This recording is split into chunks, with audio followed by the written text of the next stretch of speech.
El gobierno de Colombia, encabezado por el presidente Juan Manuel Santos, desde hace casi 3 años, este mes de noviembre próximo se cumplirán 3 años, comenzó conversaciones con la guerrilla de las FARC en Cuba. Ha habido inconvenientes muy serios, el proceso de paz está en crisis. A mediados de abril las FARC mataron a 11 militares en el norte del departamento del Cauca, en el suroccidente de Colombia. Recientemente el ejército dio de baja a varios guerrilleros, más de 30 en 2 operativos. Las FARC, que habían en un momento dado decretado un cese al fuego unilateral, lo suspendieron, y las conversaciones continúan ahora en La Habana. 2 países garantes de este diálogo, Cuba y Noruega, han propuesto que se decrete un cese al fuego bilateral. ¿Usted ve espacio en las actuales condiciones para que eso ocurra? Desde luego, considero que cuando se produzcan mayores avances en el proceso de paz, cuando lleguemos a un estado de no retorno, a un estado de no retroceso frente a las conversaciones de paz, el mejor servicio que se le puede prestar a la paz del país es que el gobierno y las FARC acordaran una tregua bilateral. Creo que el modelo con que iniciamos es un modelo que tiene que tener un giro importante. El modelo con que arrancó este proceso de paz era negociación en medio de la guerra.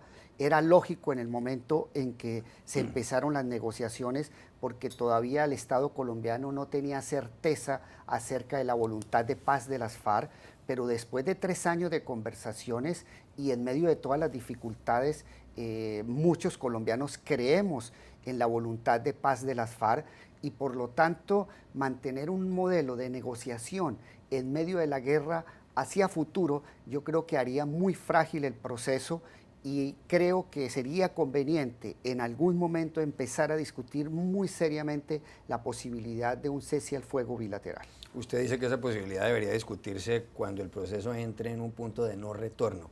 ¿Eso qué es? Mire, yo creo que se han hecho avances muy importantes en la mesa de negociación, avances en materia de la necesidad de hacer grandes cambios sociales al interior del país en materia agraria, en profundización de la democracia, en temas de profundización de derechos sociales para comunidades que han sido históricamente discriminadas.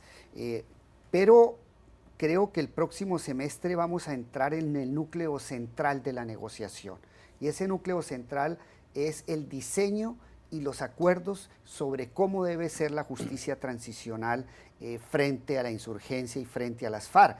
Es decir, vamos a entrar en la parte medular, en la parte más importante de este proceso, que es definir la justicia, que tiene que ser un diseño de un proceso de paz sin impunidad. Si usted fuera el presidente Juan Manuel Santos, ¿aceptaría un cese al fuego bilateral mañana, a partir de mañana? Si percibiera ya un estado de la negociación que no tiene reverso, que no va a tener vuelta atrás, y percibir en ese momento la voluntad real de firmar estos acuerdos, como creo que existe, daría el paso a un cese bilateral, porque seguir negociando en medio de la guerra pues va a volver muy frágil el proceso. Hacia futuro se nos van a presentar muchos casos, lamentablemente, como los del Cauca. Vamos a tener muchos casos como la muerte a través de bombardeos y de operativos militares de miembros de la guerrilla, y entonces creo que vamos otra vez a escalar el conflicto armado cuando íbamos en un proceso gradual de desescalamiento. Empezamos con una tregua unilateral de las FARC. La respuesta generosa del presidente entonces es: si hay tregua unilateral, entonces temporalmente suspendo bombardeos. Entonces íbamos gradualmente a un desescalamiento del conflicto. Yo creo que ahora lo que vamos es a un escalamiento del conflicto, y yo creo que en esos términos vamos a volver el proceso de paz muy frágil en La Habana. Pero en ese sentido usted sí estaría de acuerdo, justamente para evitar que el conflicto se recrudezca, que se decrete un cese al fuego unilateral. Indiscutiblemente, yo estoy de acuerdo en que el Estado colombiano con las FARC lleguen a una tregua bilateral, es que miremos la lección de lo que ha pasado los últimos 6 meses en Colombia mientras estuvimos en la tregua unilateral de las FARC. Se disminuyeron sensiblemente el número de personas que han perdido la vida en el conflicto armado colombiano. Colombia tuvo la fortuna de que no tuvimos una escalada violenta, de que no murieron personas como consecuencia directa del conflicto armado colombiano. Entonces, en términos de vida, las vidas que hemos salvado con la tregua de las FARC, ese solo hecho, lo que pasó en este semestre, ya solo justifica el proceso de negociación en La Habana y que llevemos 6 meses concertando una salida al conflicto armado colombiano.